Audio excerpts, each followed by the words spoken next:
Hello बच्चों, पूर्ण संख्याओं के बारे में हम संपूर्ण जानकारी प्राप्त कर चुके हैं।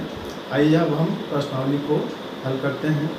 तो प्रश्नावली 2A में सबसे पहला प्रश्न है कि सबसे छोटी पूर्ण संख्या बताइए। तो हमने पहले ही आपको बताया कि पूर्ण संख्याएं कहाँ से प्रारंभ होती हैं? शून्य से। तो सबसे छोटी पूर्ण संख्या क्या होगी? शून्य होगी। तो इसका उत्तर आप लिख सकते हैं कि सबसे छोटी पूर्ण संख्या बराबर शून्य।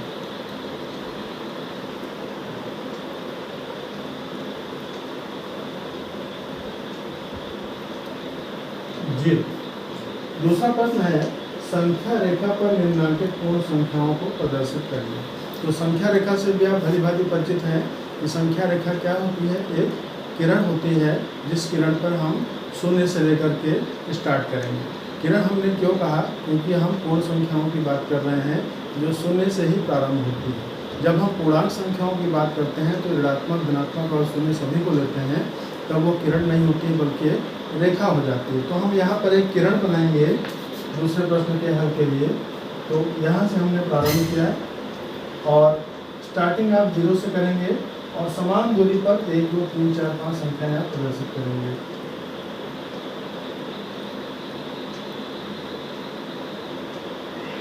तो इस तरीके से दी गई संख्याएं 0, 1, 2, 3, 4, 5, 6 और 7 को हमने इस संख्या रेखा पर प्रदर्शित कर दिया है। तो बस आपको केवल इसमें यही करना है। तीसरा प्रश्न है कि 3 क्रमागत पूर्ण संख्याओं में पहली और तीसरी का योगफल 28 है, तो संख्याएं ज्ञात कीजिए। ठीक है, यानी हमें पहली और तीसरी संख्या का योगफल ज्ञात है लेकिन संख्याएं हमें ज्ञात करनी है। तो इसके हल में हम क्या करेंगे कि पहली तथा तीसरी का योगफल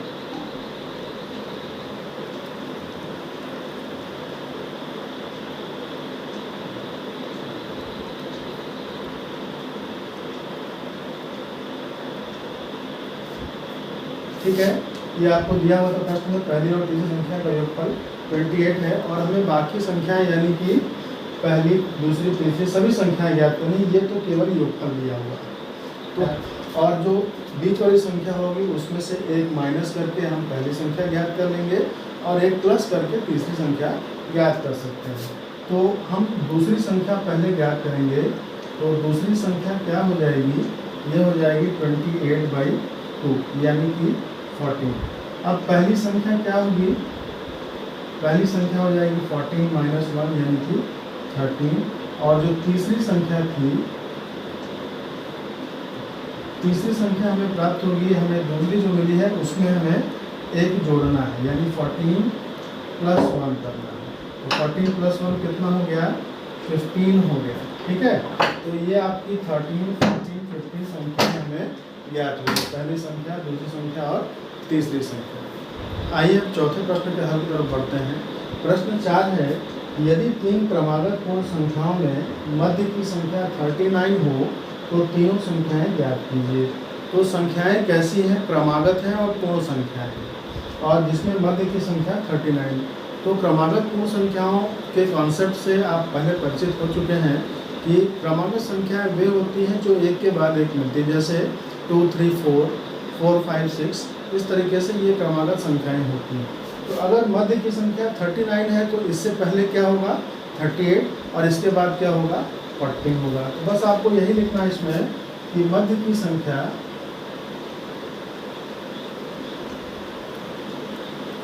39 दी गई है तो पहली संख्या कितनी हो जाएगी?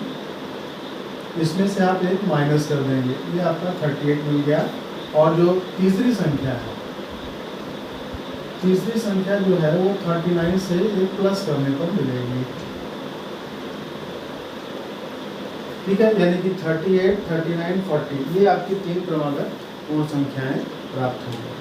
तो अब आइए अगले प्रश्न की ओर बढ़ते हैं। 5वां प्रश्न है कि प्राकृतिक संख्याओं के समूह में किस संख्या को सम्मिलित करने पर वह पूर्ण संख्या का समूह बन जाता है?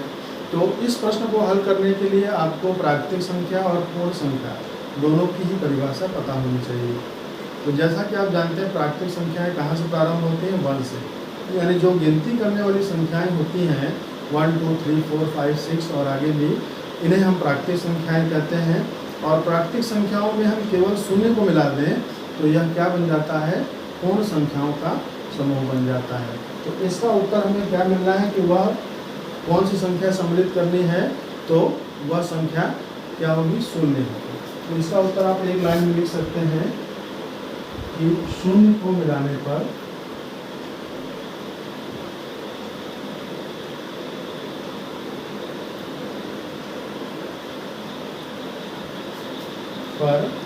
पूर्ण संख्या का समूह प्राप्त होगा।